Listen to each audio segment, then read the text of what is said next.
एका जनार्दनी, एका जनार्दनी, एका जनार्दनी. श्री रवींद्र भट्ट यांच्या रसाळ कादंबरीचं वाचन. या वाचनाचा भाग 1. कोहम कोहम. आजोबा, मी कोण आहे? देवघरात पूजा करीत असलेल्या चक्रपाणीचा डावा खांदा आपल्या दोन्ही हाताने हलवीत एकनाथाने चक्रपाणींना विचारले. ताम्हणातल्या बाळकृष्णाला उजव्या हातातील झारीने अभ्यंग स्नान घालताना हसत हसत चक्रपाणी म्हणाले, आज हा कसला प्रश्न काढलास? तू माझा एकोबा नाहीस का? मी तुमचा नुसता एकोबा नाही, एक्याही आहे. हे मला कशाला सांगायला हवं, पण तरीही मी कोण आहे? गंधलेपनाची ताटली चक्रपाणीच्या हाती देत बाल एकनाथ म्हणाला, तू माझा आहेस एवढेच मी जाणतो. तू नसतास तर भानुदासांचा वंश खुंटला असता, हेही मी जाणतो. संसार वृक्ष बहरत असतानाच त्याच्या 2 पुष्ट फांद्या अकाली वाटल्या. त्यामुळे अवघ्या वृक्षांचेच मूलबंध ढवळले. सारा वृक्षच उन्मळून पडेल काय अशी आशंका मनी उमटली. पण त्या मुळावरच तुझी इवलीशी नाळ घट्ट उभारली आणि तू ढासळत्या फांद्यांच्या कवचाबाहेर पडून उमलत्या कोंभाप्रमाणे उमटलास. वंशवृक्षाला घट्ट बिलगून त्याचीच एक शाखा झालास. बाल एकनाथाला उराशी घट्ट कवटळीत त्याच्या टाळूचे अवघ्राण करीत चक्रपाणी म्हणाले, तुम्ही काय म्हणालात मला काही कळलं नाही. कुठला वृक्ष, कुठल्या शाखा? मला फक्त एकच सांगा, मी कोण आहे? एकोबा गाल फुगवीत उद्गरला. तुझा पिता सूर्यनारायण, माझा पुत्र, तुझी माता रुक्मिणी, माझी स्नुषा. आपल्या वंशवृक्षाच्या या 2 शाखा अकाली कोसळल्या. त्या दोघांचा तू अंश. चक्रपाणी नैवेद्याची वाटी एकनाथांच्या ओठी लावीत म्हणाले, माझा जन्म झाला आणि न पाहिलेले आईबाप देवाघरी गेले. मी मूळ नक्षत्रावर जन्मलो आणि माई पित्यांच्या मुळावर आलो, हे मला भेटणारे सारेच जण सांगतात. पण मी कोण आहे याचं कुणीच उत्तर देत नाही. तुम्ही नाही, आजी नाही, मुंजीत संता दिलेली शास्त्री बुवाही नाही, धुळाक्षरे गिरवून घेणारे पंतोजीही नाही. एकनाथ फुरंगटून म्हणाला, माणसाला ज्या प्रश्नाची उकल होत नाही त्याची उत्तरे यथाकाल परमेश्वरच देतो. तू आपला त्यालाच विचार. मला परगणेच्या कचेरीत शेतसाऱ्याचा दस्त घेऊन जायचंय. कालच बुधाजी कारकून फतवा देऊन गेला आहे. सोवळे बदलून धूतवस्त्र परिधान करीत चक्रपाणी म्हणाले,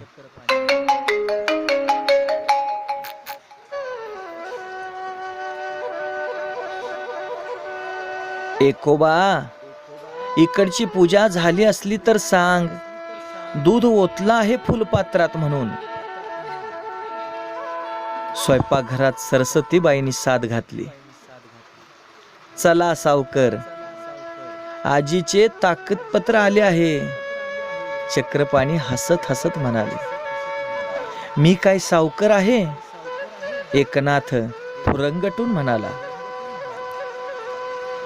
त्याच्या अबोध डोळ्यात खोल बघत चक्रपाणी स्वतःशी बोलल्याप्रमाणे पुटपुटले.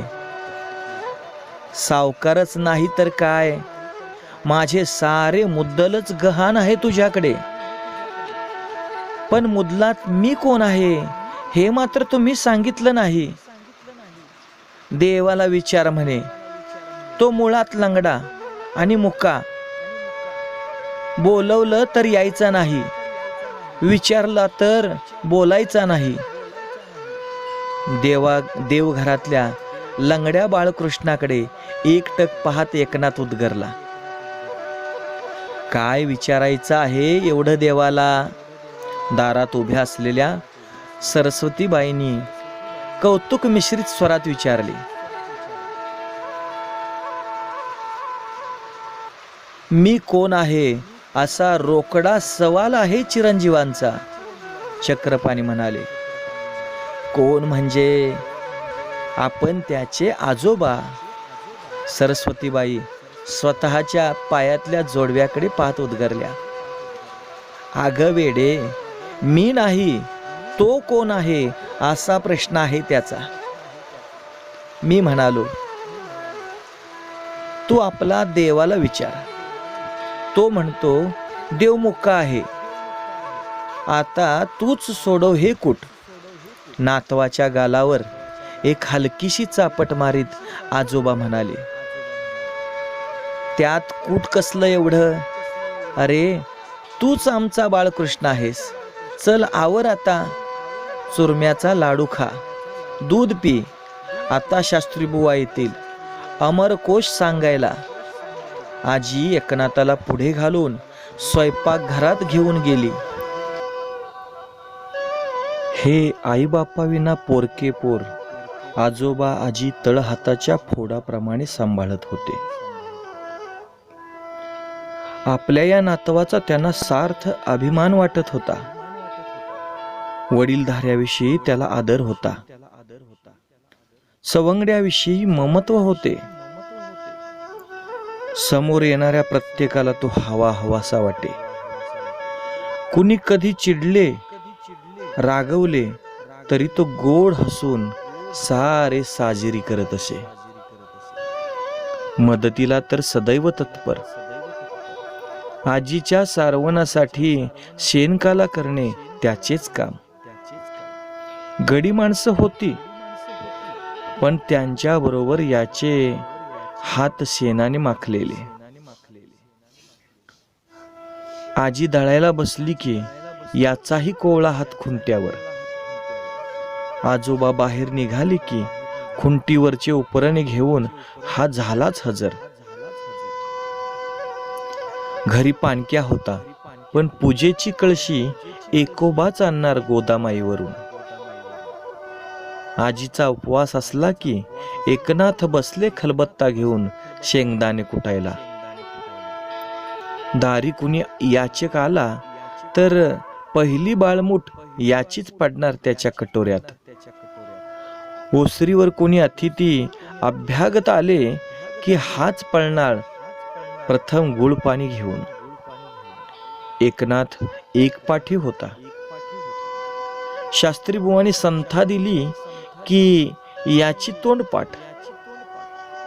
एखाद्या शास्त्र वचनाचे विवरण केले की हा स्वतःच्या काही मूलभूत प्रश्न विचारणारच. त्याची उत्तरे देता आली नाहीत की शास्त्री बुवा सैरभैर व्हायचे, चिडायचे, पाठीत एखादा बुक्का हाणायचे. एकनाथ नुसता हसायचा. स्वतःच्या प्रश्नाची स्वतःच उत्तरे शोधायचा. त्याच्या अवघ्या अंतरंगात सदैव प्रश्नचिन्हाची मालिका असायची. त्याच्या उत्तरांचा शोधही अखंड सुरू असायचा. आषाढात एखाद्या मंगळवारी किंवा शुक्रवारी उघडीप पडली की दारासमोरच्या चोहाटात पोतराजांची फेरी येई. एकोबाला प्रश्न पडे, हा पुरुष असून मानेवर आंबाडा का घालतो? हिरव्या पातळाचा धडपा घागऱ्यासारखा कमरेला का गुंडाळतो? हातात भरावयाच्या हिरव्या बांगड्या माळेसारख्या त्यावर का बांधतो? स्वतःच्या हाताने स्वतःच्याच अंगावर कोरडे का ओढतो? याचं खरं काम काय? त्याची अस्तुरी डोक्यावरचा देव्हारा सांभाळीत बेभान होऊन का नाचते? या साऱ्याची उत्तरे शोधता शोधता एकनाथ त्या पोतराजाच्या पारंपरिक गाण्यात, बेभान नृत्यात, दफड्याच्या तालात, मोरपिसांच्या कुंच्यात आणि शेंदूर माखल्या कोरड्याच्या फटकाऱ्यात रंगून जाईल. पोतराज आपल्या आगमनाची वर्दी पायातल्या खुळखुळ्यांच्या तालात नाचत नाचत दे. साथीला दफड्याची डुगडुग असे. पोतराज दीर्घ स्वरात म्हणे, आली या मरीबाई, तिचा कळेना अनुभव, भल्या भल्यांचा घेती जीव. आली या मरीबाई, आली या मरीबाई, हा का सुटला तुझा वारा, दुनिया कापते थरथरा. आली या मरीबाई. नाथाच्या मनी येई मरी आईच्या सामर्थ्याचा प्रत्यय काय? तर ती भल्या भल्यांचा जीव घेते. तिचा वारा सुटला की सारी दुनिया थरथर कापायला लागते. ही कसली आई? आई कधी जीव घेते का? आई तर लेकरा बाळांच्या सुखासाठी प्रसंगी स्वतःच्या जीवाच्या मोल देते. ही कसली आई, जिच्या नुसत्या आगमनानेच सारे जग थरथरा कापू लागते? वास्तविक आईच्या वात्सल्य स्पर्शासाठी, तिच्या कुशीच्या उभेसाठी सारे जण आतुरलेले असतात.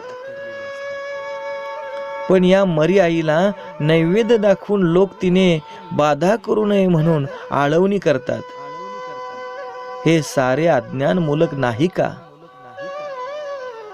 आषाढात पाऊस पडतो, हवेत गारठा येतो, नदी नाले गढूळ होतात, चिखल राडेत विषारी कीटक जन्मतात.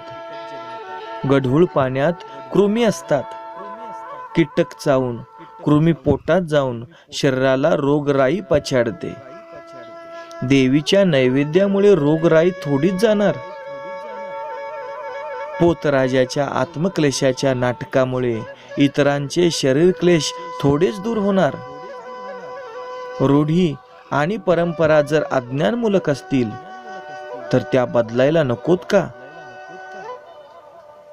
पण कोण बदलणार आणि कसे? एकनाथांच्या बालमनात विचारांची वादळे सुरूच होती. तोवर पोतराज आंबील बोण्याचा नैवेद्य घेऊन दुसऱ्या गावाच्या सीमेवर उभा राहून त्या गावकऱ्यांना मरी आईच्या आगमनाची ललकारी देत असे. आलिया मरी आई, निश्चळ सोनियाची, गावाला ताकितीच्या आंबील बोनियाची. एकनाथ मग आपल्या सवंगड्या सवे गोदेच्या वाळवंटी पोतराजाचा खेळ मांडी. हे अज्ञानाचे दार उघडावे म्हणून अभावितपणे आदिमाईच्या विविध स्वरूपांना आर्ततेने साद घाली. दार उघड बया, आता दार उघड बया, दार उघड बया, आता दार उघड बया. भानुदास एकनाथ, भानुदास एकनाथ, भानुदास एकनाथ. राम कृष्ण हरी, राम कृष्ण हरी.